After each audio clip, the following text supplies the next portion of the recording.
Warning: the following content contains strong language and may not be suitable for all viewers. Viewer discretion is advised.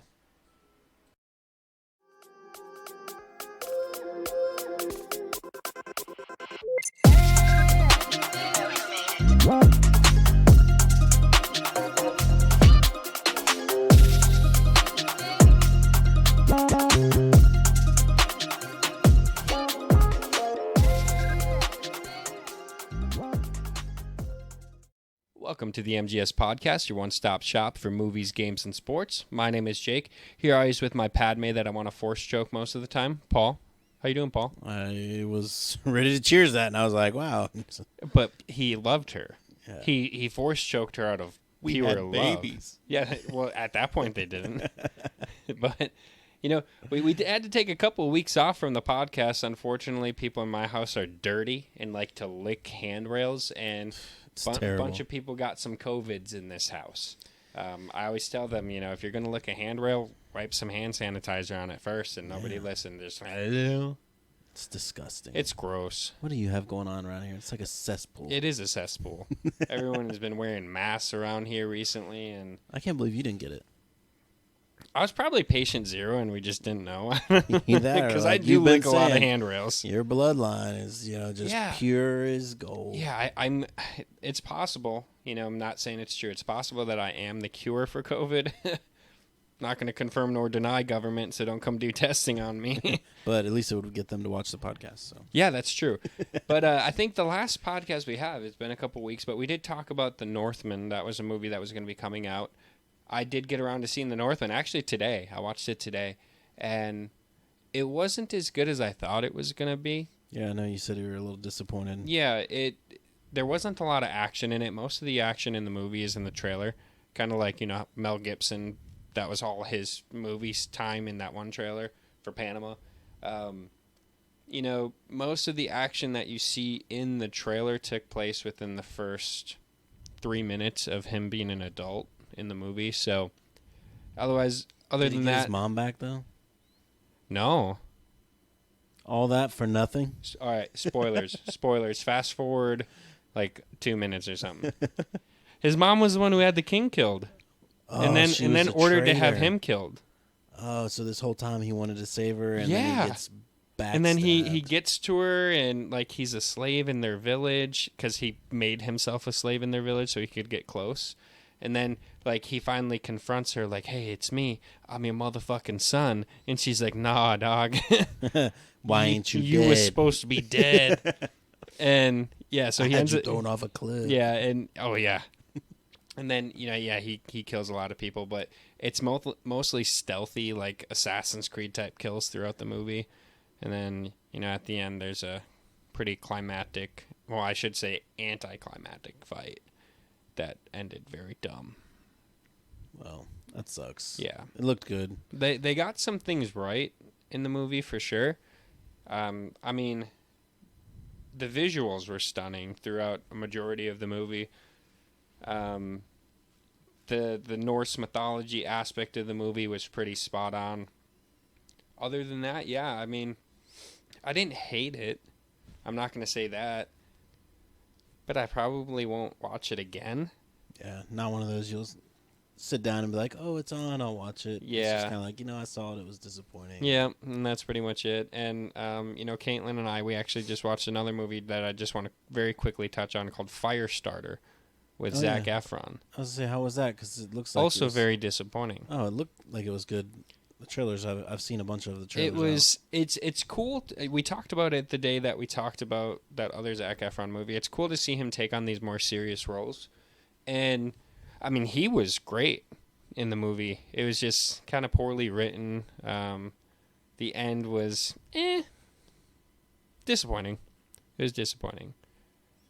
But yeah, I feel like for the last week, like that's the only trailer ad you saw on Instagram. Was for Firestarter? Was like just for Firestarter. Yeah, it was like everywhere. So yeah, I mean, I thought it was gonna be a pretty decent movie from what I saw in the trailer, and it kind of sucks to hear that it was disappointing. I mean, it's still worth the watch for anyone who hasn't seen Firestarter. Go watch it. It was my expectations are always very high. Sometimes I think they're too high. So disappointment, I feel, can be fairly easy for me for a movie.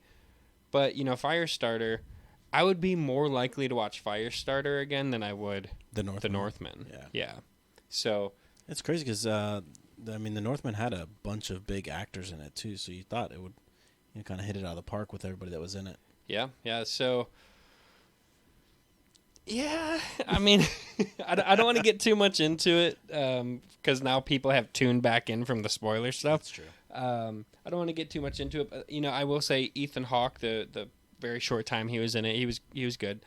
Nicole Kidman, I've always thought she's a terrible actress. You said that when we talked about the movie last week. And I feel like this just confirmed that in stone for me, because like her Norse accent is so bad and forced, and it's like, just shut up. Just stop talking. Just use sign language. They should have made her deaf for that movie, or maybe hired any other actress.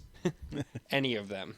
But, on today's podcast, for movies, we're going to talk a little bit about the new Top Gun movie that's going to be coming out soon. Stoked for that. Yeah, I'm super excited for it. I've got a funny story to mention when we talk about that, too. We're going to touch on Doctor Strange completely spoiler-free, so, you won't have to tune out for that. For gaming, we're going to be talking about Apex Legends, the new season of Apex Legends. We're going to touch on the new Call of Duty event that we got to play the other night, which was honestly pretty cool. Yeah. And don't forget to check out the stream, too, because we're streaming every night on YouTube, so we'll have that link on the MGS page. So. Yeah, and every night, I try to go live around 9:30 p.m. Eastern time every single night. So if you go to our YouTube channel, just the MGS Podcast YouTube page, and subscribe with notifications, you'll get a notification every single time I go live. And you come chat with us. Paul typically has the stream up on his phone or on his tablet or whatnot, so he can watch your comments as they're coming through. Some people were talking a little bit of trash about Paul last night, so those damn Wickers. And then to finish things up, we're going to talk about, obviously the NBA playoffs are going right now. Yeah, I'm sorry, man. I know. Bucks, we'll get into that when we get to we'll the get into segment. it, but we'll see you back in movies in a minute here.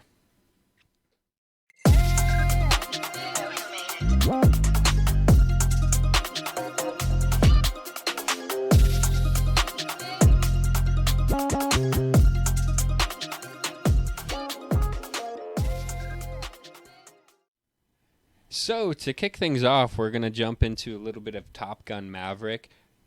So the original Top Gun, mind you, I loved it when I was young. I thought it was one of the best movies ever. It's definitely one of my favorites. But as I've gotten older, I've started to hate Tom Cruise, which makes me not like the old Top Gun as much. I have to ask, why do you hate Tom Cruise? And I don't want to hear anything about his personal life. I want to hear is it movie related why you hate him, or it's how he acts during movies. I just have an issue with someone who every time they're in a scene with a woman, he has to stand on a fucking stool to make himself feel taller. I don't know how that is for you people.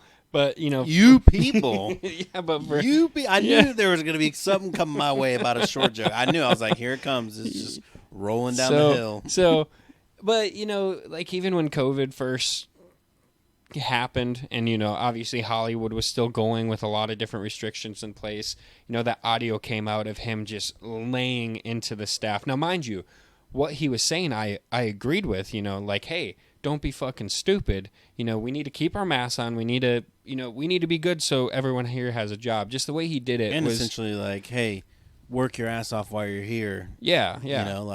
I remember hearing that rant. And then a lot of it is, his weird personal life, which, I don't hate him for it. It's weird. Kind of like Mel Gibson. He's got that weird personal life. So, I try not to look in that to when I'm watching their movies. But I respect Tom Cruise so much as an actor because he does all of his own stunts. Yeah, he hung off a fucking airplane. The biggest building in the world, and Mission Impossible Ghost. And Ghost I'll Recon. give you that. Or Ghost. Maybe I have to be a war hero to understand what you just said, but Ghost Recon is a video game. Ghost. It was just called Mission Impossible Ghost. But I have to say, we'll kind of get off of that. the trailer for this movie looks phenomenal.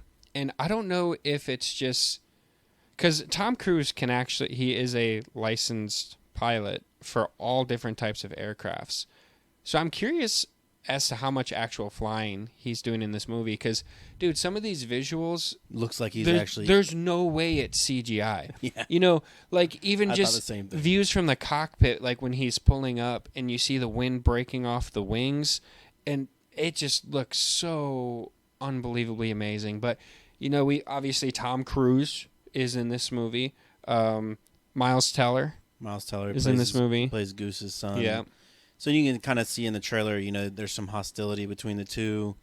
You know, they bring in Maverick to train this group of young pilots, the young and up-and-coming pilots through Top Gun. Yeah. And they still think that he has a little bit left to offer to be able to teach them. And then there's obviously some tension between those two, being that, you know, Miles Teller, playing Goose's son, thinks that he had a lot to do with his dad's death. And it's funny because in the movie, Miles Teller he goes by Rooster. So you've got Goose is his dad, and then Rooster. I don't know if they know those are actually two different animals. One's like in the chicken family, and one's kind of like in the duck family. But you know, they could have called him Duck. But who's keeping track? Jennifer Connelly is in the movie, and I've honestly always loved her. I just think she has like the most beautiful eyes. Yeah, yeah, she's a good actress. She just get lost in those. They didn't call back the original actress who played his love interest in the first movie, because I don't know if you've seen a picture of her. Take my breath away. Yeah, but have you seen a picture of her now? No. She looks like she's 90. Really? Yeah. Well, I mean, Tom Cruise has aged pretty well, but that movie, when did the first movie come out? It had to be 80. It had to be in the 80s. If you actually look it up, it was probably the first movie probably came out in, I would say 86. Okay, 86. So you're pretty close. But let me show you this, and then I'll also put an image up on the screen so that everyone can see it. Oh yeah, wow. Oh, that's a good picture. That is a good picture. But she actually talked about it. She's like, yeah, you know, I didn't get a call for it. It's like, yeah, I can see why. You look like you're 180, woman. Jesus, bro, relax. I already forgot how to spell the name, and I've got it right here. McGill, there it is, right there. Oh, is that it? Yeah, IMDb, Oops. but it's going to bring back up the same picture. Oh, actually, no, right there. That's what I wanted. Oh my gosh, yeah. Yeah, and I'll put that image up so everyone can see it. There's a reason why you didn't get called back. Yeah, like and when I first saw these, I'm like, no, man, that's the one right there with the long hair and the glasses over here on the right. Yeah. What does that remind you of? It reminds me a lot of things, like the lady from Monsters Inc. Wazowski.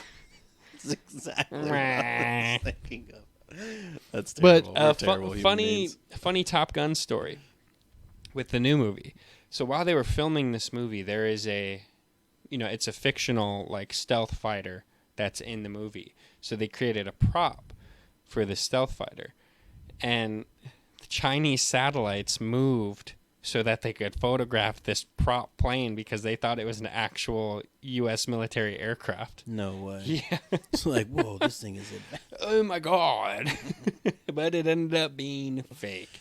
That's crazy. But the trailer looks so good. I'm curious to what the conflict is going to be, because, you know, it starts off as clearly they're just training, but then throughout the trailer you see some sort of conflict happening because at some point they are fighting. They're in dogfights. Yeah, so I'm curious what the conflict is, if it's like a current exaggerated conflict or if it's just a completely fictional thing. I'm a little curious. But that doesn't come out till the 27th, which is too far away. A bunch because I think it was supposed to launch back in December. Yeah, and then it got pushed back to like February, and then now pushed back. Yeah, and that's why like the 27th, even though I mean it's not that far away. We're at the 15th now. You know, we're 12 days away, but it just feels like it's so far away. Yeah, for sure. But and unfortunately for them, it comes out on the same day as Kenobi. So yeah, but Kenobi you can watch early in the morning because I have a job.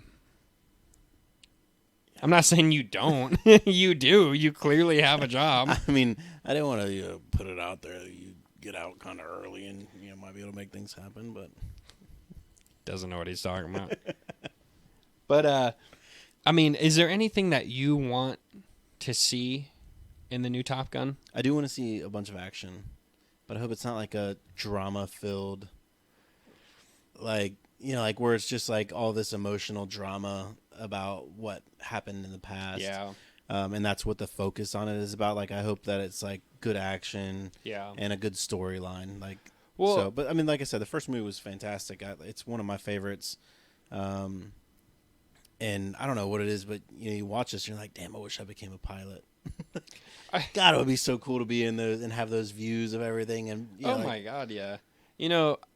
I'm not trying to brag, but I'm pretty good at Microsoft Flight Simulator. Are you? Yeah. I follow this. I don't know if you follow him, but Combat Learjet on Instagram. No. They always post like a bunch of pilot videos and everything, and like all these pilots inside the cockpit, and just like it's like, damn, that's so badass. That's what you do for a living. Yeah. I just want to know what the G forces feel like. Do you see? There was a cool video of this lady like doing this training where she was like, oh yeah, and she's got to do the breathing exercise, and you see her go from like a beautiful young woman to like 100-year-old lady. I saw the video, and then like by the time I pressed play and watched it, I scrolled and then I maybe looked away for something.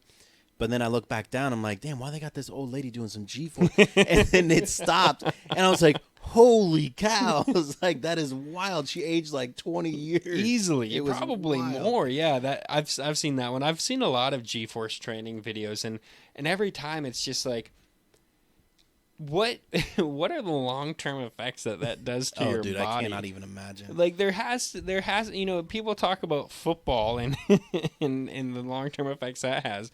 Well, I'm sorry, football doesn't constantly turn you into an 80-year-old person while you're flying. I imagine like the training they go to for like the space shuttles and stuff. Yeah. Like how wild that would be. They're all doing the yeah. Got to do the breathing. I can only do 2 of them, and that's just when I'm trying to sit up straight. Like this. I don't have to do it when I'm sitting up straight. But yeah, so Top Gun, I really can't wait for that to come out. Like you said, on the 27th. I hope it's great. I hope the storyline is fantastic, and I hope that it's not like an emotional filled drama, and they actually focus on like the planes and I feel like a lot of movies that are sequels to older movies, there should always be nostalgia in them. Like, there should always be callbacks to the previous movies. But if you stay on the previous movies too much, instead of building your movie, I feel like it's going to fail. Let's be honest, we see it time and time again with a lot of movies. When you wait this long to do a sequel, it usually doesn't turn out good. Yeah. Usually there's, just like, oh, this is nothing like the first one. It just wasn't done right. And when it's so far and in between each other, like I said, this was 1986 when the first one came out, and we're in 2022. Yeah, it's been a minute, as the young ones would say. So yeah, 40 years, almost. I 40 feel years. like sequels to older movies are hard because the viewers are pickier when it comes to things that they love, and let me throw out Independence Day. There was some nostalgia in it, but it didn't feel like Independence Day. The technology, which I understand. Talking about the second one. Yeah. I understand the story. They advanced humankind due to the technology from the alien ships that were destroyed. So I get it, but it just didn't feel like Independence Day. And then at the same time, you have something like Star Wars with the sequel trilogy. They stayed very true to the original trilogy, but they stayed too true. That was one of my to the original trilogy. One of my biggest flaws with it was where they're almost twin movies. Yeah. So I hope Top Gun, gets it right, and they find that space right in between there, and they can really balance it out. Because I'm sick of these. I'm sick of these sequels not doing well. I want a good high quality sequel. I think we will get that with this because, let's be real, Tom Cruise wouldn't have signed up for it if he didn't cherish the script, if he didn't like the writers, if he didn't like the director. Option to be able to help produce it. Exactly. And have, his input. Yeah. And that's usually how he is with everything. And, I think you're 100% right on that. There's not too many movies out there of Tom Cruise's I'll watch and be like, wow, this was kind of really trash. Yeah. Well, and then on the topic of Tom Cruise, major theory is that Tom Cruise will appear in Doctor Strange in the Multiverse of Madness as Superior Iron Man. Now, I have seen Doctor Strange. Paul has not seen Doctor Strange. So, we're going to talk about the trailer. I'm going to talk about theories I had. Not going to confirm whether or not they're real or not. And then Paul can also talk about theories he had. But I will start off by saying I loved it. It's in my top 5 personally. I know people are very indifferent about it right now, though. It is a complex movie. So I won't go any more into the actual movie than that. But I remember when the first trailer came out. I've always had this theory since... oh my God, what's her name? The Olsen that's in it. I love her to death, and I can't think of her name. There's Kate, Ashley, and Elizabeth. Yeah. So Elizabeth Olsen, like a year ago, had made a comment that she is going to be involved in this movie and in some type of villain role. But the way that she worded it, I'm like, okay, who's the main villain going to be? Like, so she's confirmed she's going to be a villain, but who's the main villain going to be? And, I had my theories, Mephisto, who's, essentially the devil of the MCU. That was a big one. And obviously, Dormammu, we saw him very briefly in the first Doctor Strange movie. And, he wasn't even made out to be that big of a villain, but he's the biggest Doctor Strange villain that there is. I was hoping, and I don't know, I mean, I haven't been able to see it yet. Just tell me what your theories were. I thought maybe we were going to see a little bit of Kane the Conqueror. And like finally get him introduced. Because obviously they're building him up. Yeah. Right. Well, you saw him in the Loki series, and then I thought because they were going into this multiverse of madness that he would be in there some sense, because all the things that he talked about at the very end of Loki, about all these different universes that are out there and, the timelines and everything, that you might be able to see him. Yeah. And be introduced to a movie level and not just a TV show. Yeah, and so. I won't confirm nor deny if Kang is in it, but I will say Kevin Feige said that what we're seeing right now, with Spider-Man No Way Home, with Doctor Strange in the Multiverse of Madness, are both direct consequences from Loki. And, Sylvie killing He Who Remains, because he was the one who kept the timelines in balance, and he's gone now, so the timelines are able to do whatever the hell they want. So,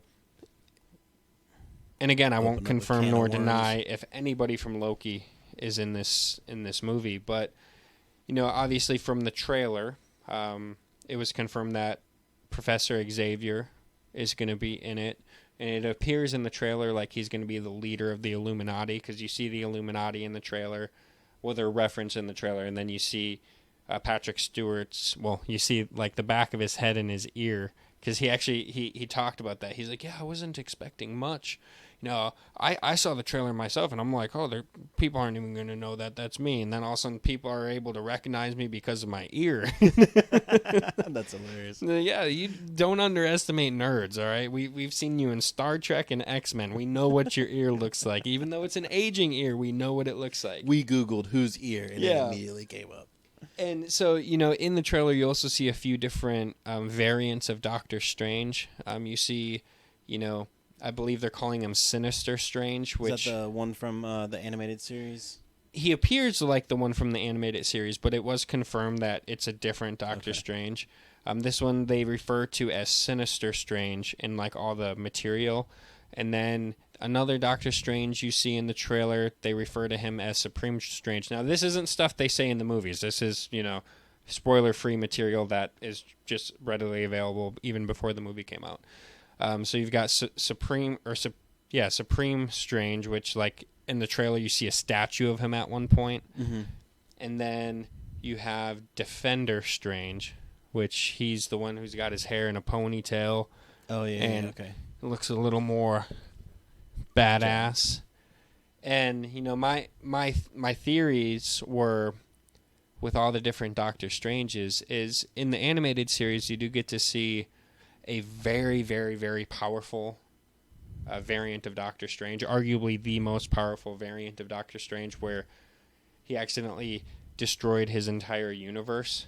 He just consumed all of these like mythical beings and strong beings, and he became this strong thing, so strong where he could stop a point in time that was required to happen. He could stop it from happening, which caused the destruction of his universe, and then he was trapped in a bubble.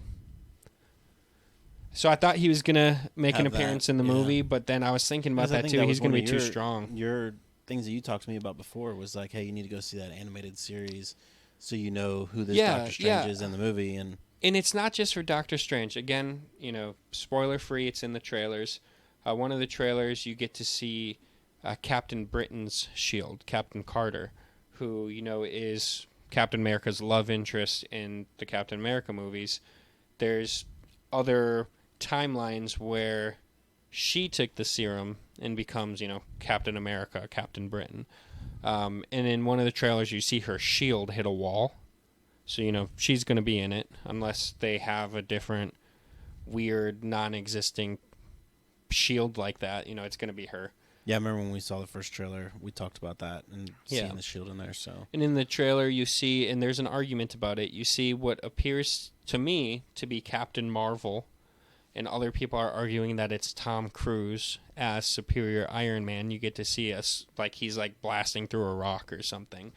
I've thought that it was, Captain Marvel. It looked a lot like Monica Rambeau from the first Captain Marvel movie, and I've stood by that. I may or may not have been wrong. There's not many times you're wrong about those things. That's why I try not to hear this guy's theories too often. I was wrong about a lot of things with this movie. It's probably good because then it kept you a lot more interested. Yeah. And you're kind of like, oh, holy shit. Yeah. Spoiler free, there's some surprises. Okay, spoiler free, there's a lot of surprises. The only thing I've heard, and this is, I don't know, I don't want to say this is spoiler free. This is just a couple people's input on it, that it felt more like a Scarlet Witch movie than it did a Doctor Strange movie. I know a lot of people were pumped. It was kind of like they got the first Doctor Strange. Everybody fell in love with his character and wanted to have this second movie come out, and then they felt it was more towards Scarlet Witch than it was towards Doctor Strange. But I think if I had to put percentages on it, this is 60% Doctor Strange, 40% Wanda Maximoff. Yeah. I felt it was really well balanced. Honestly, super powerful.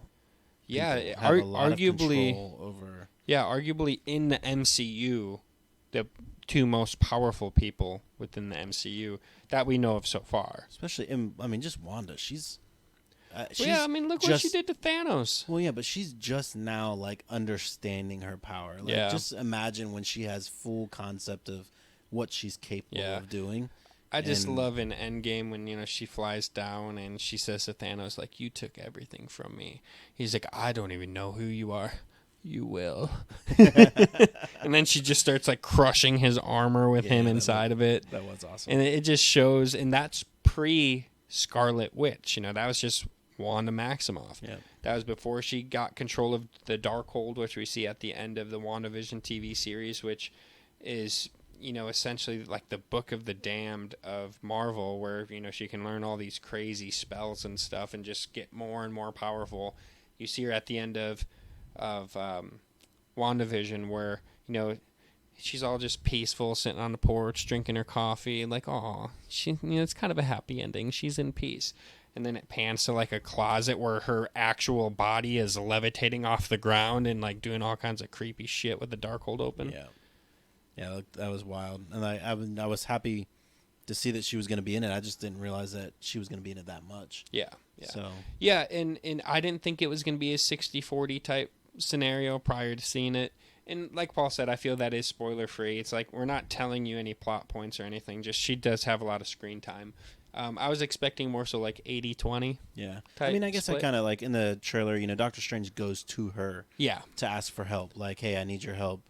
I messed up. Yeah, and honestly... So you knew that she was going to be in a good amount, and she was probably going to be the second, I guess you could say co-star to, Doctor Strange in it, because you weren't seeing anybody else in the trailer really but her. So And of course, in this movie, you know, it's the introduction of America Chavez, who's you know, a young female hero, superhero, I guess you could say, who has the ability to travel through the multiverse. And you know, in comic books, she's extremely strong too. In this movie, you kind of see her when she doesn't really understand her powers. Right. So we kind of get to explore that a little bit and see her start to learn these things. Doctor Strange, though, in this movie, you know, for people who don't think that it's going to be a Doctor Strange movie, the amount of growth you see from his character in this movie versus when we saw him in Endgame, just if you might not see it throughout the movie, but when the movie is done, just think of the Doctor Strange we saw in Infinity War and Endgame, and then the Doctor Strange you just saw at the end of Doctor Strange 2.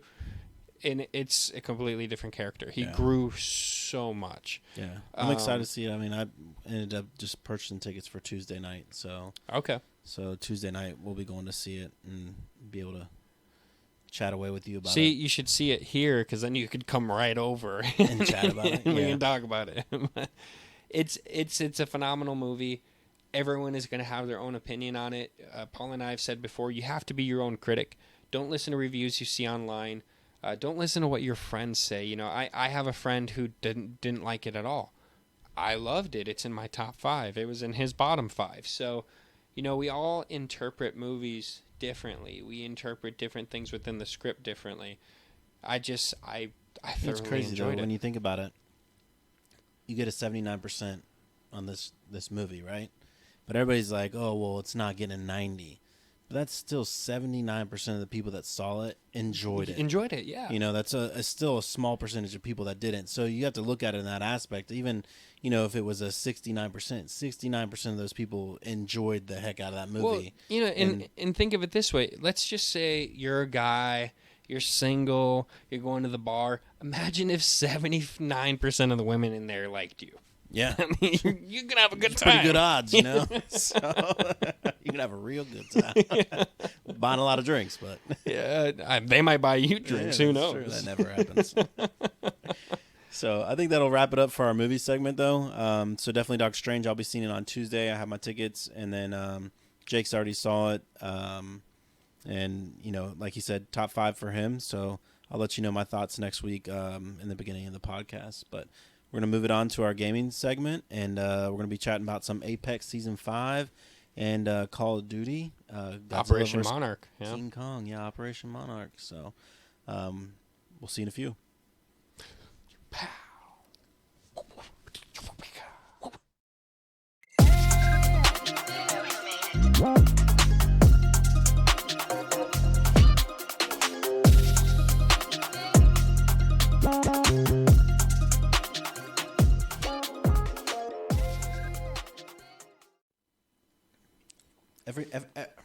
Every time I see you in here, you up in the goddamn kitchen, boy. And they're getting some pig feet, some chicken legs. I want me some pig feet and chicken legs. You don't know where that's from? Friday, bro. I don't remember that. Maybe it's your delivery, but... No, that's just Dad yelling at Craig for being inside the fridge.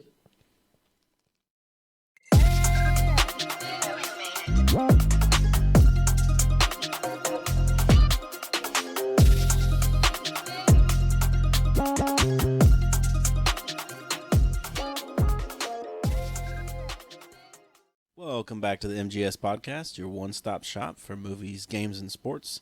Carrying on here to our second segment, we're going to be talking about some Apex Legends, whoop whoop, Season 5, and we're going to be talking about some Call of Duty Warzone Monarch. So Operation Monarch. Operation Monarch. So we've actually been playing a lot of these. If you've been catching us on our live stream, which again we talked about a little bit earlier, we do weekly. Actually, we're doing it pretty much almost Nightly. every night now. Yeah. Jake's logging in around 9 o'clock. Usually I'm hopping on there. You can hear from both of us. Chat it up in the comments. But yeah, so we're going to start off here with Apex Legends. We've really got kind of back into that, playing a bunch of that lately. And I wanted to ask you, so Paul had played Apex, you know, kind of around the time when it first came out, but then he took a like 2-year-long hiatus from playing it. What are your thoughts, getting back into it? What do you think about it? I like it. The biggest thing to me is, why I've been doing those trainings like I was telling you about earlier. I've been going in and doing just not training, but the firing range. Yeah, the firing range, yeah. But I'll go in and just try to find guns that I like, some that has better stabilization. So once I figure out more, and if you notice for a while, you guys make fun of me a lot for it, but I take a long time to loot. Yeah, because like when I look at the gun, I'm like, I was like, oh, I'm trying to think of which gun this is, so I have to pick it up, fire it, and then you guys always get mad at me like, who just shot? Who was that? I was like, hold on, I needed to figure out what gun I have here. I want to know if this is the one I liked in the training. So, yeah, you and T-Bone always give me shit for that. But yeah, so like once I figure that stuff out, and I'm getting a little bit faster at looting. But the problem is like when we drop and then we open up a pill. And I'll be there, open up the pill, and then here comes Jake, just picks up everything. I'm like, bro, give me a second. I gotta figure out what it is here. Time out. That didn't happen. What happened is I opened the pill because I have a rule. If you open the pill, that's your pill. That is not. Paul violated that rule. T-Bone, if you're watching this, we're in talk. You're gonna get involved, but yeah, literally last night I opened a pill and like there was an RE45, which is a fully automatic handgun, and I love using it. I'm like, oh, nice. Look at this RE45 that the Lord and Savior has presented to me. All of a sudden it's just gone, and I look next to me and Paul's right there. I'm like, you motherfucker, that was my pill. My favorite one was the purple armor. When we dropped it, he ran right by it, and he's like, oh crap, I didn't pick it up. And then I just run right behind it, pick it up. And we're going to talk about that fight too. So yeah, we found a spot. There was purple armor. Now another team had dropped there as well. So I've got no armor. I found I think a handgun, the P2020, the semi-automatic handgun. I feel like that's what you find all the time right when you drop it. Yeah, I mean it's one of the strongest guns in the game, believe it or not. Really? The P2020, yeah. So and then we get into a fight, and I go down right away. T-Bone's kind of holding his own, and you can see this on the live stream. Paul is still looting. He's in this small... I am so slow at looting at that point that I was like, dude, I am looking down at the ground like, nope, I don't want that one. There'll be times and Paul kind of gives us shit for it, but we have our drop zones, and Battle Royale players, tell us whatever game you play, do you have a specific place where you like to drop? Because depending on the map we've been playing is Storm Point, we like to drop at the wall. So we call it the track. We have a specific track that we run, a specific route that we run every single time. And sometimes we forget that Paul is new because we'll go and loot everything. And next thing you know, we're slide canceling down a hill, and T-Bone would be like, where's Paul? And we look back, he's 300 meters behind us, and you can just see his character standing still looking at the ground. Looking for guns. The funniest thing is when we first started playing, I'm playing with... it was Eric and T-Bone, yeah. And I'm sitting there, and I'm like, and they're like, all right, let's run the regular route. And I'm like, and they're like 300 yards away. I was like, what the fuck is a regular route? Like, I don't know what the regular route is, guys. And they're like, oh shit, that's right. Paul just started playing with us. So I'm like, having to run all the way. Yeah. I mean, if it makes you feel any better, like, even Eric knows our routes. But so T-Bone and I can compare our Apex relationship to my relationship with you in Battlefield.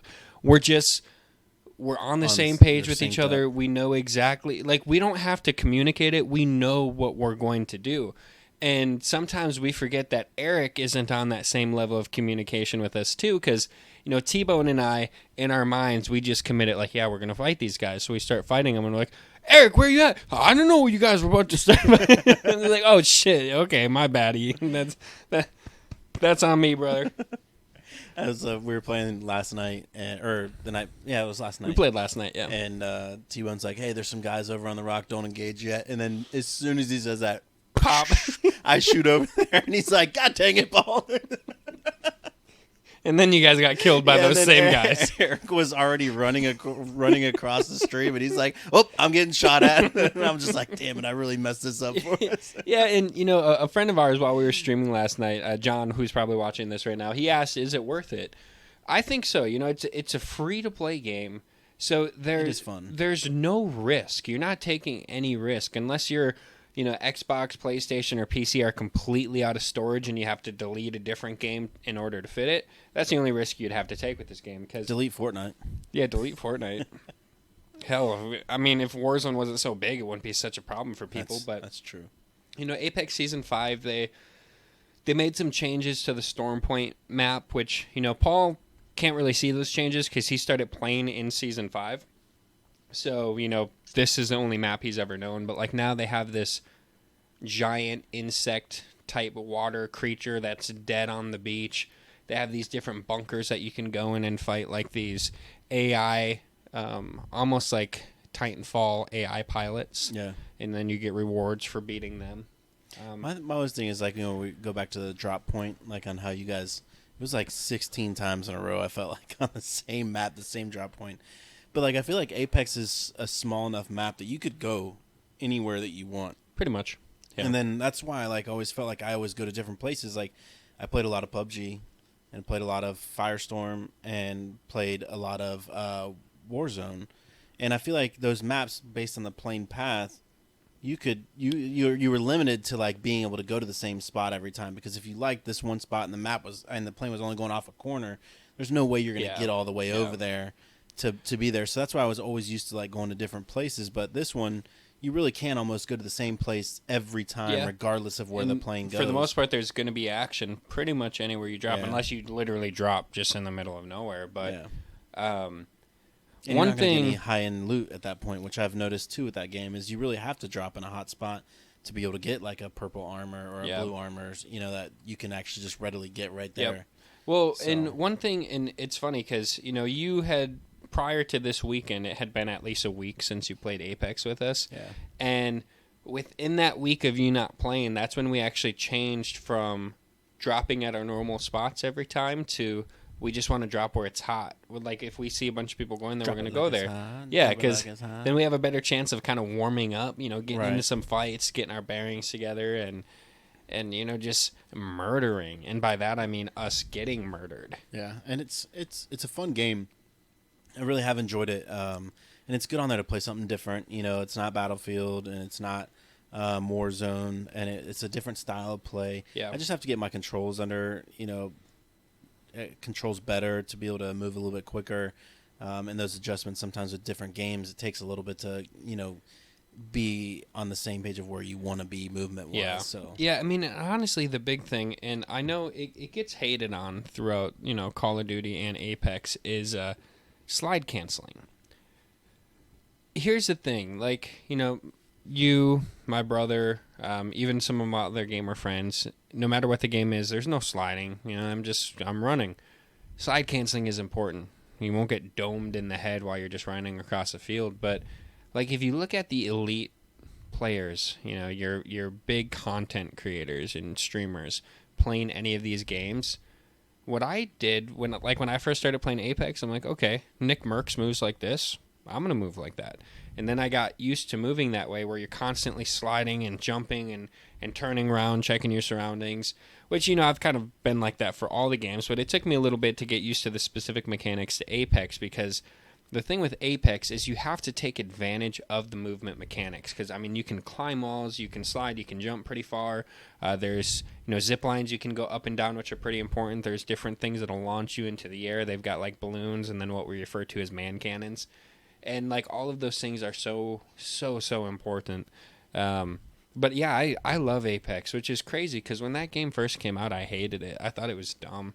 I played it with T-Bone and Elijah a little bit, and like, yeah, it's not my thing.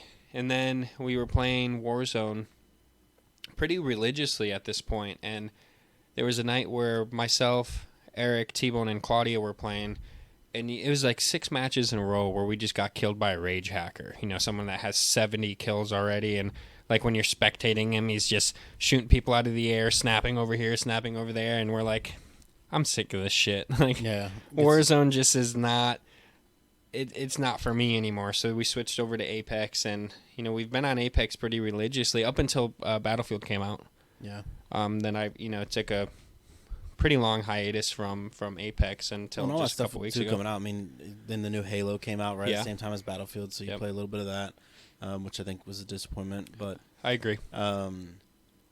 But yeah, I mean, the one thing I think is because I'm planning on having a PC here, hopefully within the next 2 to 3 weeks. So I'll be able to get on PC, have a little bit different gaming. It'll be different from the Xbox. Go to a different mouse and keyboard. I'm gonna try to give that a shot. Yeah. But the one thing I think right now is like to my downfall is like I do play on a very large television. So it's a 65-inch, and I feel like sometimes it's too big because you're like always constantly going across like back and forth to the screen, as opposed to like having like a nice like 24 or 30-inch monitor in front of you on a PC. It's right there. Your eyes can move. You don't have to turn your head to move around. Not for me. Yeah, well, yours is a little bit different. That's true. But yours also gives you a huge. Yeah, I've got an extra field of view. Yeah. I just have on the to TV, it doesn't physically give you, turn my head to see like what's happening over here. My TV's here. not giving me a bigger point of view. It's no, just you're still picture, at the same so. aspect ratio, whereas I'm triple So your aspect ratio. I think that will make a difference as well. But other than that, I mean, the game functions great. I mean, there's not I've not ever seen any really like hacking in Apex. No, we've come across it through my entire Apex career. We've come across a few people, that were like, okay, it's very obvious that they're hacking. Double-digit kills in Apex is very, very, very hard to do. Plenty of people have done it. I've done it. T-Bone's done it. Elijah has done it. But when you see someone with 20 kills, it's instantly suspect. And there was this one guy, I got killed by him, and I was like, there's no fucking way that he saw me. It's just, it wasn't possible for him to see me. So he killed me, and then T-Bone's like, I have an idea. And T-Bone didn't move the whole time. He was just hiding next to a house or something. And all of a sudden, this dude just jumped off the roof and instantly killed T-Bone while he was in the air. I know we had a suspect about the guy the other day when T-Bone was behind the car. Yeah. And that guy just randomly came around the corner. And I could see him aiming at him the whole time, and then all of a sudden he just shoots him. And he wasn't anywhere near him to see him there. Yeah. So that was, I mean, there are some things that seem a little suspect as well, but I feel like in a Call of Duty, you run across it so much more. I feel like Call of Duty, it's almost every match that there's a hacker. There, and even when you got off last night, we played a few rounds of Rebirth, and there were some really suspect ways that we died, where it's like, how the fuck did you even know I was in there? Yeah. I've been sitting here, and all of a sudden, like, I watched the kill cam, and this actually happened. I was just sitting in this house. I was waiting for the timer to come down so that the other guys could respawn. Now, mind you, I was nowhere near where they died. And in the kill cam, you just see this guy making a beeline towards my house, and he's, like, using stim so he can run faster. And he slides right through the door, turns right to the left where I'm at, and just lights me up. Jesus. Like, based off his shots, he clearly didn't have an aimbot, but 90% chance he was using wall hacks. Yeah. Because he identified me exactly. There were no UAVs in the air or anything. And that shit's so frustrating. And that's with their anti-cheat. And I know that's frustrating for you, too, because how many times you've been banned from that damn game that it's like, dude, this is ridiculous. I'm pretty sure after the first ban, they flagged my hardware or my IP address. Because, I think that's where all the bans after have come from. Even this new account, I give it a week before it gets banned. Gotta play the shit out of it then. Yeah, I plan on playing a lot of... can transition us into last night, the Operation Monarch. Yeah, we got to... So, we were all playing Apex, but when we play Apex, it only allows for up to 3 people. There were 4 of us. So it's like, hey, let's jump over to Call of Duty, check out Operation Monarch, which, for those of you who don't know, Godzilla and Kong are on the map. It's a lot different than I thought, but it's actually kind of pretty dope. So I thought it was going to be dumb, to be completely honest. I thought it was just going to be... So I don't know if you guys remember, but when Verdansk 1986 came out after the integration to Black Ops, right before the integration to Vanguard, they had like this train that came by, and it was everybody's goal on the map to stop the train. So when you hopped into Warzone, everybody was on a team together, and your goal was to stop this train. And I thought it was going to be kind of similar to that, where everyone had to stop Godzilla and Kong. I'm like, okay, that's kind of stupid. But this is like, it's Rebirth, and Godzilla and Kong are just on the map fucking shit up. And, you can unlock kill streaks, which is really cool. I think this is awesome. You can unlock kill streaks where instead of an airstrike, Kong throws a fucking boulder at you. Yeah. Or Godzilla. Godzilla has this heat wave that just lights you up. And Like, Yeah, that was pretty awesome. Like it was cool because you and Eric kept getting hit by the damn boulder. I told you the first time I saw it, I had no idea that it was like a kill streak type option. And when I saw the red circle pop up, I was like, what is that? So I ran over towards it, and then I got nailed by a rock, and I was like, okay, that's a danger zone. I should get out of that next time. And that is a no-no zone. I shouldn't because go into the Kong, no-no I felt zone. like was so far away. I was like, I didn't think that was coming from Kong him. can throw rocks pretty far. Yeah. I don't know if you've seen the movies, but he's big. Yeah, he's a monster. Yeah. And it's cool that you shoot at him. Yeah, you can shoot at him and unlock, intel, which the intel on the right side of your screen, you have different like rewards you can get for collecting intel. Like the first one is, I think, like a armor satchel, and then you can unlock a weapons drop, so on and so forth. So you can light these guys up and get more intel to get more perks in the game. But it was a lot of fun. I mean, it was also, you didn't have to worry about the gulag. So if you died, you just have to wait like a couple seconds, and you can respawn back in within a certain time of the game. So that was nice. Yeah, I don't know why I keep messing with that. Well, and what was great is, I know a couple people were watching, but our first match back in Warzone, we won. Yeah, we won, and that was pretty cool. I think I finished with like 6 kills, but like ridiculous damage amount. I think I had like 4,000 damage compared to T-Bone was the closest at like 1,000 damage. But someone made fun of me with my damage in 1 kill. Yeah. My coworker Tay, he made fun of you, and he wants to come on the podcast sometime though. Well, not anymore. Yeah. Well, hey, we don't know that he was making fun of you though. All he said was, "Hey, Paul with the 1 kill, 342 damage. Woo! Let's go. Got the headshot." Yeah. So. You could have been complimenting you. Maybe he's like, "Dang, Paul be coming up clutch when he needs it." Paul plays more like my level. it could be like that too. But it was exciting. It's graphically and performance wise is trash with Godzilla and Kong on the map. I don't know how it was for you on Xbox. It didn't run terrible. I mean, there's a little bit of lag, but it really wasn't that bad. Yeah, on PC it was. I think when we first dropped. Yeah. When we landed, but once we kind of got into the match a little bit more, it really wasn't bad. And then the second game we played, I didn't really have any issues with it. So it makes me miss Prime Warzone before the hackers ran Rampart and before Verdansk was gone, because the map now, I forget the name of it mainly because I don't care. It's shit. It is so bad. There's too many trees. There's too much cover. That was the only thing I didn't like about it is all the tree. And then the first time I played it, I was like, wow, this is a little overdone with all the trees and bushes and everything everywhere. It's just almost impossible to find somebody. Anybody could just be hiding everywhere.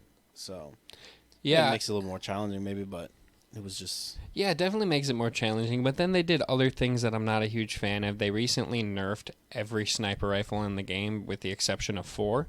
So, like, most sniper rifles aren't a one-hit kill to the head anymore. And that took out, like, people... I got accusations all the time. Yeah, all the time because how good I was, specifically with the Kar 98 and the Swiss, which was, the Kar 98 as well. Mainly because they had a very slow aim-down sight time. They were very maneuverable, and they fired and reloaded super quick. And, that was my thing. Most of my kills came from mid to long range sniping, and they've gotten rid of that now. Now if you want a one-shot kill to the head, you've got to use one of these. On that game too. I know, that was primarily what I did. I love sniping, but now you have to use one of these big obnoxious sniper rifles that have slow ADS time, slow reload time. They have all kinds of sway and recoil, and it's like, okay, that's stupid. It's like reload. All right, I'll come back to you. Yeah. But you can. Yeah. Now, mind you, I haven't explored, the different weapons that we have right now. I had to create a new account because, however many months ago, the last time I played, I got banned again. So it was good to be able to get on there last night, though. The only thing I can say negative about last night is that their damn lobby music is so fucking loud. Dude, I have it turned down to 5%. Dude, it's the worst. I absolutely hate it. Yeah.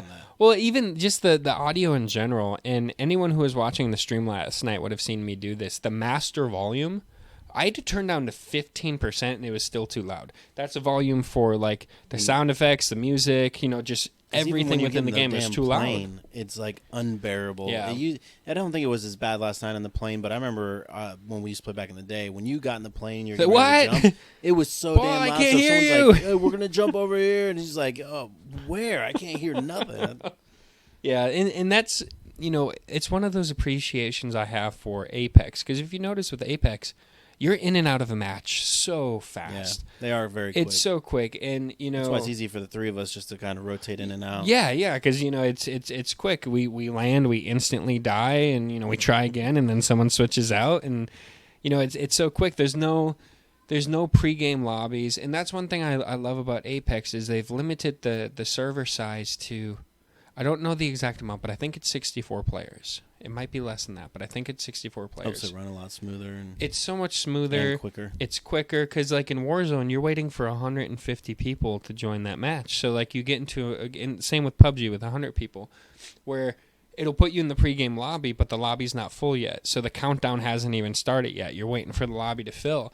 That might take a couple minutes. I'll be honest, I didn't think there was 150 people in that game. We won the first game. I don't we think... stayed in the same spot. Yeah. We were lucky where we landed that it was literally only like I'll have to check for that event, but I don't think there's 150 people in that event. Because that plus Kong and Godzilla... But it's still the full map. I thought it was like a portion of the map. It is a portion of it. Oh, is it? Yeah, you don't pay attention. Was it only like the half side of the volcano? It's like 3/4 of the map. So it's more than half, but... Because, like, when we jumped on the second match that we played that we didn't make it as far, I don't know if you noticed, but we didn't jump out. We were forced out of the plane because that was as far as the plane would go. And we were barely halfway through that area of the map. So I thought we were going to be able to go longer, but... I mean... That bad jump spot either, though. What, Beachhead? Yeah, there was a bunch of beach... Where you at? I'm at Beachhead. Well, I think that's where we got the first win, too. I think we were near Beachhead. We were further south. Were we? Yeah, okay. Further south, like by those like little tiki huts that were on the side down there. At the beachhead? No, it wasn't at the beachhead. Remember, it was way down south. We were only like 200 yards away from where we landed at. Yeah, because we landed at Subpen, and then we moved up. Like 200 not very yards. far, yeah, and then I think we went up a little bit. And like, oh, the circle's back down here, so we came back down the hill, and that was it. Yeah, because at one point we all forgot it was a battle royale because the gas just came over all of us. We're like, shit, shit. God, run! I jumped off a cliff, parachuted, clutched. I will say though, the parachute mechanics in that game are phenomenal. They are good. Like you compare it to the parachute mechanics in PUBG or Battlefield. Battlefield's I feel like got worse. They did. Yeah, I would just say that because when we were jumping off the cliffs and having a parachute, you can glide for a while and maneuver pretty good. So yeah, but I do plan on playing more of that event this week. I think that event ends on the 25th, so we've got about 10 days left of that event, and I want to get on it some more because as frustrating as Call of Duty is. It was still fun to play that event specifically because, it's more than just fighting the people that are there with you. You're dodging rocks from King Kong. You're dodging the heat wave from Godzilla. And it was just super exciting. It's so much different than anything that we've done so far. And, that brings us back to talking about people having to create their own identity in a Battle Royale game. And I feel like Call of Duty is slowly getting their identity. And, this event kind of shows that, Yeah, you start doing big in-game events like this, it brings people in. I mean, Godzilla vs. King Kong is a huge thing everybody knows. Yeah, I've got them up there. Yeah, they're right there. We were talking about that last week. Yeah. But yeah, it definitely identifies them as who they are, and maybe we'll see a couple more events like this. But it's got to be a lot for them to work on something like this because it's. There's graphically. You get to see Godzilla up close in person, and same thing with Kong, and having the boulders thrown across the maps and all that stuff. He goes a lot into detail. Over the shoulder boulder holder. Over the shoulder boulder. But we had someone ask last night for Paul's gamer tag. Right now, I'll throw both of our tags down. I'll have a few of them because I've got Origin, Steam, Xbox, PlayStation. Paul's got Xbox, so but they'll all be right here. Yeah. So since if you want to run with a beginner, you can choose kill for a living. If you want to, play with someone a little bit more advanced, you got Darth over here. Yeah. But I'll throw those down there. But I think that wraps it up for gaming. Yeah. So we'll see you guys back in a bit to talk about the Bucks losing. Yeah, come back for our sports segment here. A little bit of sad news for Jacob. It's all right. There's always next season. Yeah, same for the Bengals. Look how you reacted about that. But we'll catch you guys on the next. Not even the Magic. We're talking about basketball. Yeah, I know. I love you.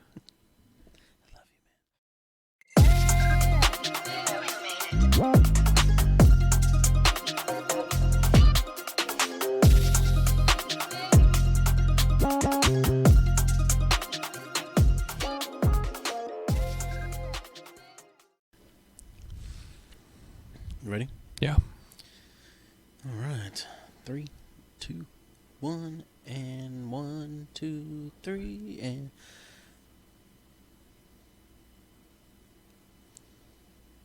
Really gonna make it a long pause there so you can't find it this time. Really? What did you just do? I waved so I can find it. Do it again so you can mark this one because I'm gonna start up in like Thursday. Welcome back to the MGS.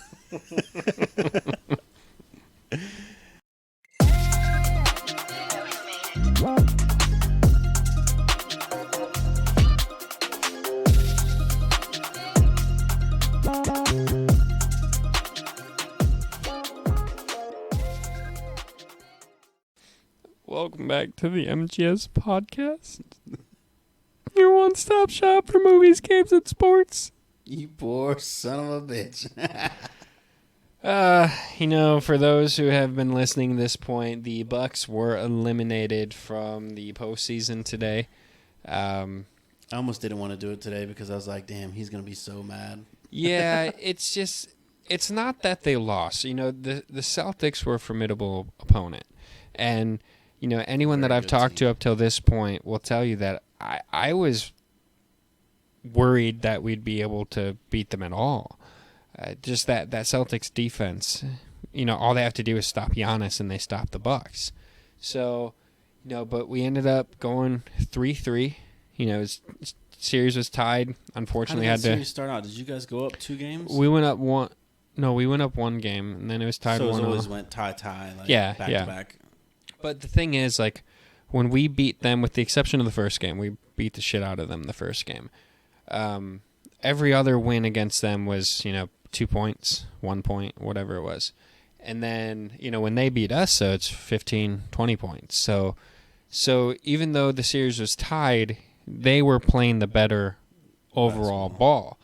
And I wasn't expecting the Bucks to lose by 28 points, Not on a Game 7. Not on a Game 7. I was expecting Chris Middleton to come back.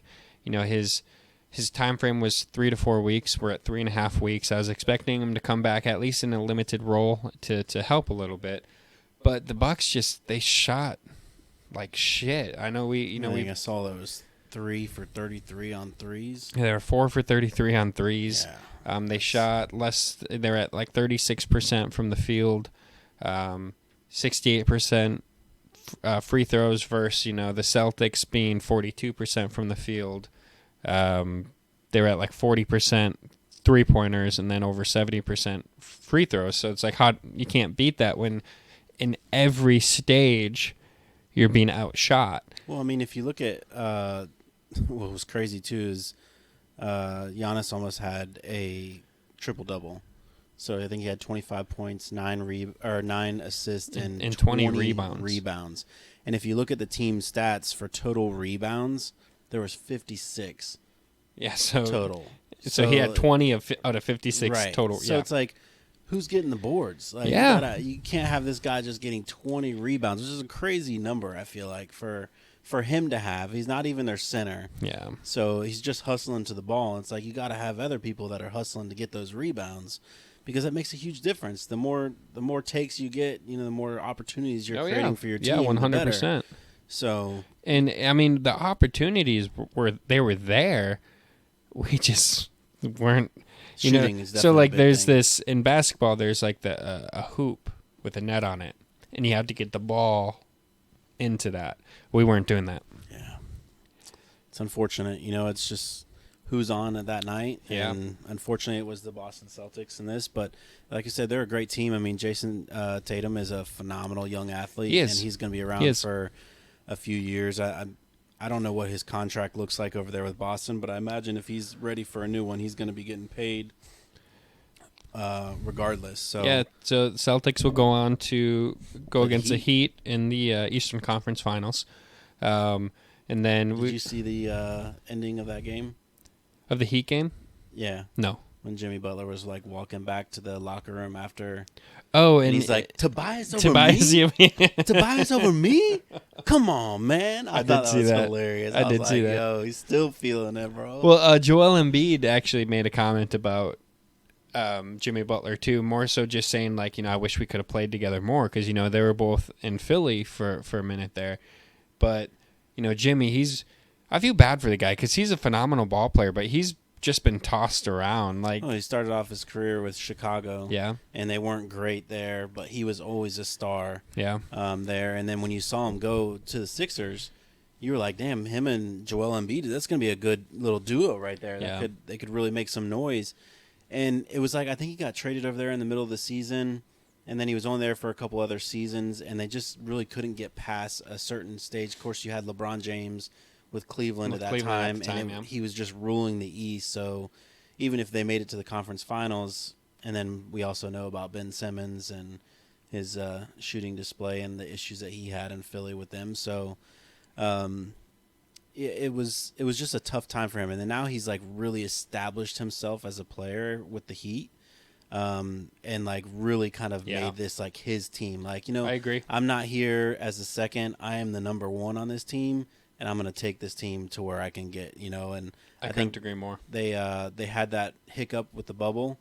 And the one thing when they made it to the finals in the bubble is there's no home court advantage. Yeah. So that played a big factor in a lot of these teams. And there's like, when you have home court advantage, it can get you that swing that you need to win those games. And when you don't have that for a young team, which they had, which I don't think a lot of people saw them even make it to the finals that year, they just fell up short. But I think now he's like, look, I know what we have, I know what we can do, and we're going to make the run. Now, I was confident that if the Bucks would have gotten past the Celtics, I think in taking nothing away from the Heat, I think we stood a better chance against the Heat than the Celtics. It would have been a better matchup for you guys for sure.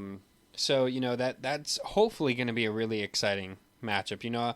I always hope for these series to go to 7. Where it's all on the line in one game. I think there's something poetic about that. Yeah. But I've seen a couple of these games going to 7, which is great. It's great for the NBA. It gets a little bit longer of a playoff. It brings them in obviously more money, of course, more merchandise sales and things like that. And they always say, like the playoffs is where stars are born. And, I think we saw that with Devin Booker, a few years back. And, like people not really realizing like his skill level until he got, with into the Kardashian. The playoffs. Oh, yeah. And then it put him on the spotlight. Which, speaking of Phoenix, they are getting absolutely annihilated though now. Yeah, so, in their Game 7. Yeah, and that's been a physical series. Like if you watch, there's been a lot of pushing and shoving, a lot of trash talk going on there. I think even Booker was shoving around Luka last game, and they were getting into it. And so if anyone is watching right now, we're filming this segment at about 9:49 p.m. Well, right now Why do you say this is like we're talking out to like empty radio wave? If anybody's out there watching this, anybody's out there. Well, right, I'm trying to put a time frame on what we're witnessing right now. Yeah. Well, we've got the game up over here right now. It is 99-57 right now with the Mavericks up. What's quarter is? I can't see with the camera there. Oh, we're in quarter 4. And how much time is left? 8:57. Gee, my knees. Yeah. It's gonna get real ugly. Yeah, we're now at it changed. We got an update. It's 103-62. Well, 41-point game. Look at it. It looks like it took off in the second quarter. It's 30. Mavericks scored 30 points to the Phoenix Suns scoring 10. Yeah. So well, even the first quarter, 27-17. 10 points, 20 points. Yeah, I mean with the exception of the fourth quarter 15. Now, they've outscored them in every quarter. 13-12 in the fourth quarter now, but But good for the Mavericks. You know? Yeah, like, great for the Mavericks. I love Luka. I think he's a great player. He's going to be around for a real long time too. And you know, when they've been like in the playoffs consistently, it feels like for the past couple of years, and they've just never been able to get over that hump. So to see them going in now what looks like to be the Western Conference Finals, against the Golden Warriors, State. Yep. Which the Warriors, I think it's awesome. He drives me nuts because his stupid mouthpiece and his shimmies all the time. Steph Curry, but he called it last year. You know, they asked him last year, like, you know, what did you think about this series here with God, who did they just beat? Who did they just knock out? Who, the Golden State? Yeah, Grizzlies. Yeah. And the Grizzlies beat them last year and knocked them out. And they're like, you don't want to see us next year. And sure enough, that's who they end up knocking out to make it to the Western Conference Finals. I felt bad because when Game 5 was about to start between the Grizzlies and Golden State, I was about to play some Apex with T-Bone, who is a diehard Golden State I remember fan. him talking about that on there. And I'm like, dude, I am confident y'all are going to close out this series today. And then, we're playing Apex, and we check the score, and at that point, Golden State's down by like 50 points. Like, what the hell is happening? And T-Bone's like, you jinxed it. You jinxed it. Don't talk about it. I told you not to talk about it. I'm like, shit, I'm sorry, man. But, thankfully, next game after that, Golden State was able to close that out. Did I ever tell you my Luka story? No. I was at a mall in Vegas with my family, and I was this was, peak COVID time, so I was waiting in line to get into the Vans store. And I had my mask on, and the Vans employee's kind of staring at me and looks away, looks back. He's like, can you lift your mask down for me? Is that Adam Scott? Okay, I lift it down, put it back up. He's like, anyone ever tell you look like Luka? Like the basketball guy? I'm like, no, but... He's got a lot lighter hair than you. Thank you. He's got a lot lighter hair. He's like 18 inches taller than me, too, so... Did he not look at your stomach? He should have told you to undo your shirt. I'm going to flex and bust out a button. Why you got to bring up my stomach, mister? I'm going to wear black on every podcast now to thin myself out. Yep. I was brave today, and I wore blue and white. I am brave. This would win me Woman of the Year. Blue, you American son of a bitch. There's a little bit of red in there. Yeah, there is. Yeah.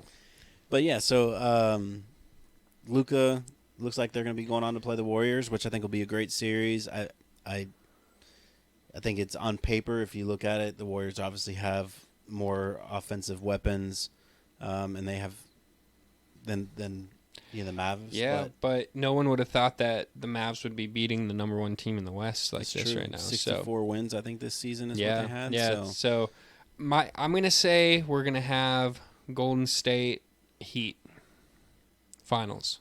You think the Heat can take out Boston? I think the Heat are rolling high right now.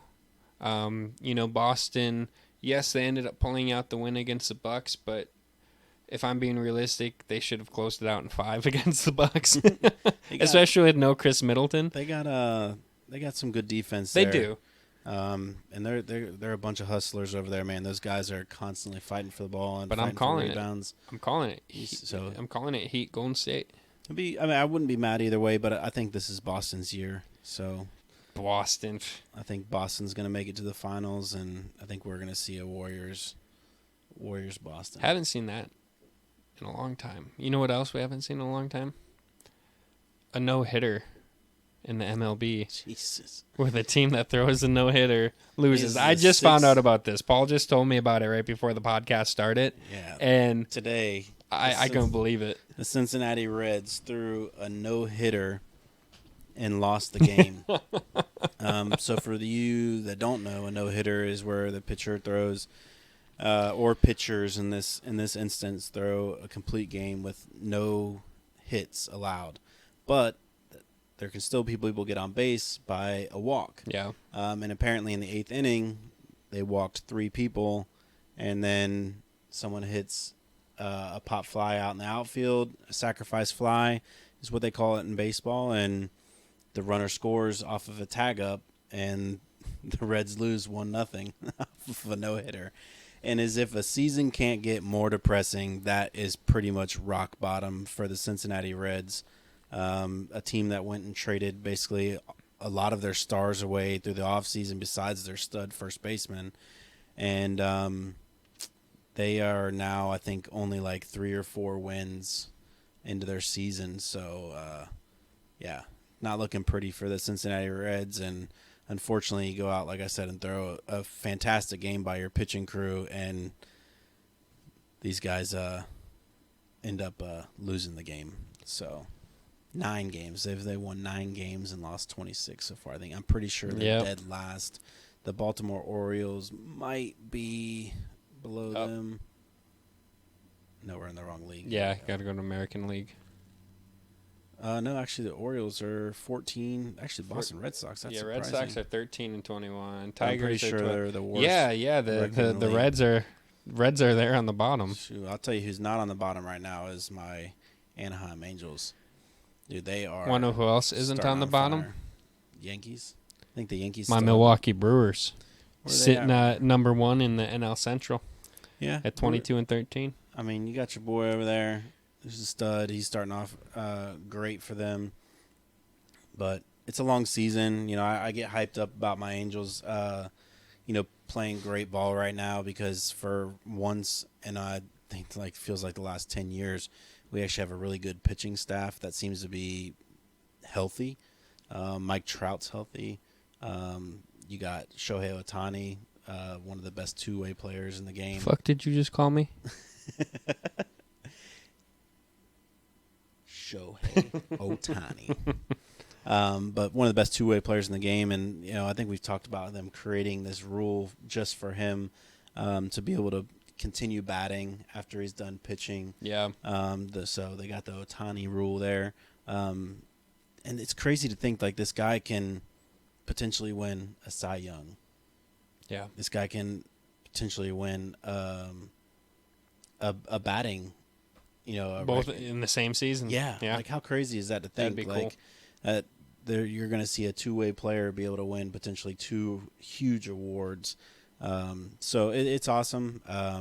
But again, I think the Yankees still have the best record in the league right now, and they're playing great. There's a lot of great teams, but it's a long season. That's what's always with basketball and baseball both.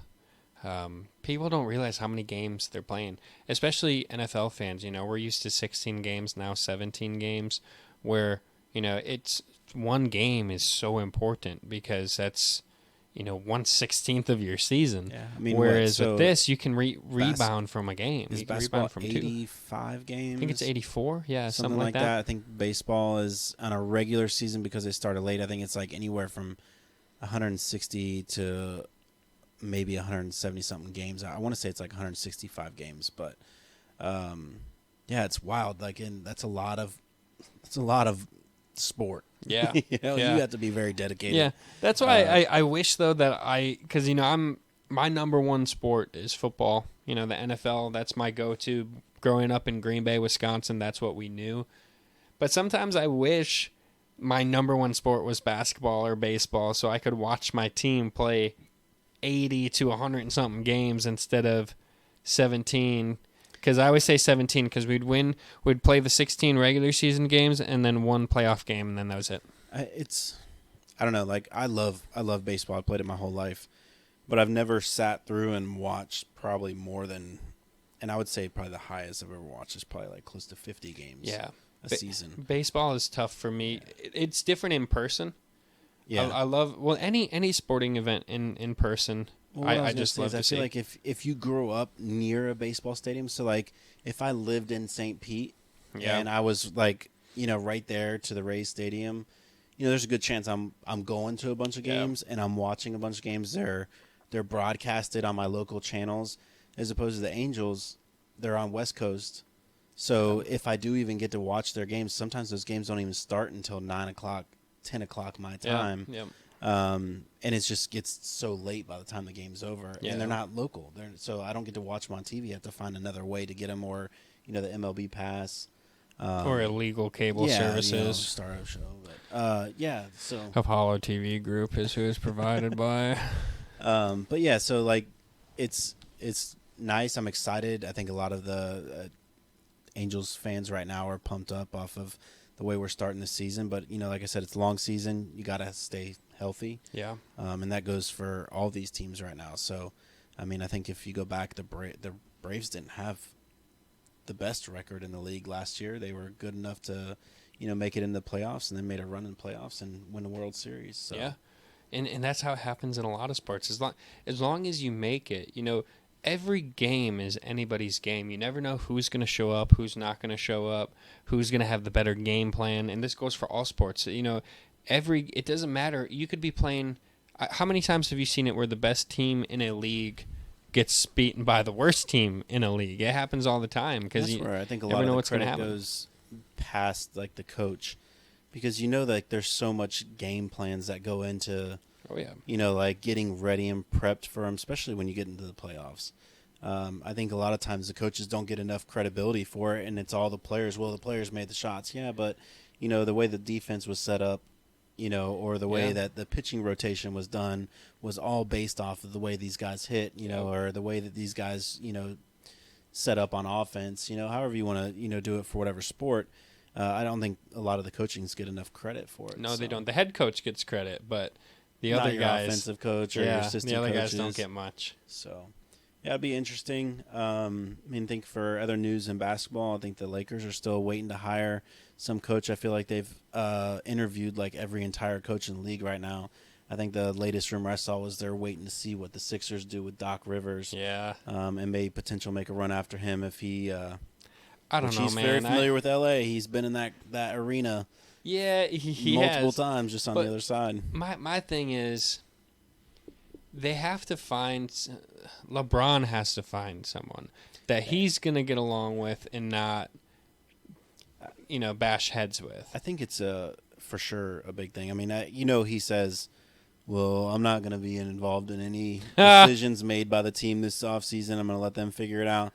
And I know a lot of people are like, "Well, you already butchered their entire young staff, so you've already gotten rid of their building, to bring in all these old players who are half crippled." But either way, here or there. But we'll see. There's a lot of rumors. I obviously hear on ESPN. Like, is it time for LA to get rid of LeBron? Is it time for them to go a different direction? We're gonna see this offseason Brooklyn Nets trade for LeBron. They're going to send away, quote me on this, okay? Both Kyrie Irving and Kevin Durant. No. But to go to LA honestly, LeBron. I did kind of joke with the guys while playing Apex the other day that, the Nets will trade Durant for LeBron James. And if that ends up coming true, which I think the chances of that, I think my chance of winning the lottery is better. So if it happens, I'm going to play the lottery. Well, again, I think it was, who's the guy on the Fox Sports, Nick? He's really annoying. The small guy, yeah. Dude. I forget his name. My brother really likes listening to him. I'm like, dude, he annoys the hell out of me. I think he's like one of the worst sports analysts I've ever heard. But he's like, I think it was him starting the rumor. At one point, Gronk was a sports analyst. And that was Gronk. Oh, and that was pretty bad. Did you hear him tell the story about his trade? Yeah. Like, you can't trade me. I'm retired. I don't know why. He's just hilarious to listen to. So he's annoying, and what were you saying, though? I kind of interrupted you there. But that he was saying that there's a potential that Kyrie Irving could get traded to the Lakers. And I'm like, well, what is this, like 2007 repeat? So you're going to send Russ Westbrook over to play with Durant in Brooklyn, and then you got Kyrie coming to play with LeBron. Everybody's having a little reunion here. I was like, I don't see that happening. That would not. That wouldn't go well in Brooklyn. Yeah, those two hate each other now. Yeah, I don't. Westbrook and Durant. Yeah, I don't see any of that happening. So, but it'll be interesting to see this offseason. But we'll go and kind of continue to watch these playoffs. Yeah. And again, you're thinking it's going to be Heat versus Warriors. I'm thinking it's going to be Boston versus Warriors. I don't want to count on the Mavs. I mean, I think they're a great team. I think Luka is playing some really good basketball right now, and that team's really coming together. And it's like kind of like one of those things. Like, do you remember back when the Mavs won their national title against the Heat? Yeah, it was just Dirk. It was true. Dirk and Jason Terry and a couple other guys. I think Jason Kidd was on that team as well. Yeah. So it's like, they didn't have not a huge prime pieces. Jason Kidd. Yeah. Or not a, I mean, Jason Terry was, he shot some corner threes that were, came up big. But there are players who can get hot during the playoffs, but that doesn't make them a number 2 and like, oh, like it was pretty much Dirk making it happen Yeah. then, and you're seeing that same thing kind of with Luka right now. So we'll see how it goes. I'm excited to see these final 4 teams go at it. Again, it looks like the Mavs are gonna take Phoenix out tonight. I mean, probably and not to dinner. I think there's like a 98% chance of that happening, but What's the score right now? See. It currently sits at 121-79 with 2 minutes left. It's still anybody's game. Yeah. Still anything anybody can happen in the last 2 All minutes. I'm saying There's a lot is of timeouts left. in NBA 2K, I've overcome that deficit in 2 minutes before. That's actually pretty impressive if you have. Well, yeah, because the stupid coach in the My Career mode will take you out. Like, you'll be the only person on your team that scored and be like, all right, let's bench this guy for the next 3.5 quarters. And then you come in with 2 minutes left in the fourth, and it's like, all right, this is my game now. But I think that'll wrap things up for our first podcast back in 2 weeks. Hope you guys we missed enjoyed. you guys. I hope you guys missed us. I missed you. I missed you I too, missed man. you so much. Don't forget to continue to check out us weeknights or even on weekends. So just nightly on the stream. Yeah, 9:30 p.m. Eastern Standard Time is when I start the stream up. So turn on those notifications, and you'll get an alert every time we go live. And again, just hop in, leave us some comments and, chat it away with us, and we'll answer any questions you guys have. Or if you want to make fun of me, feel free. It's easy. But thanks for coming and hanging out, and we'll see you guys next week. Yeah, have a good one, guys. Bye. Later. 50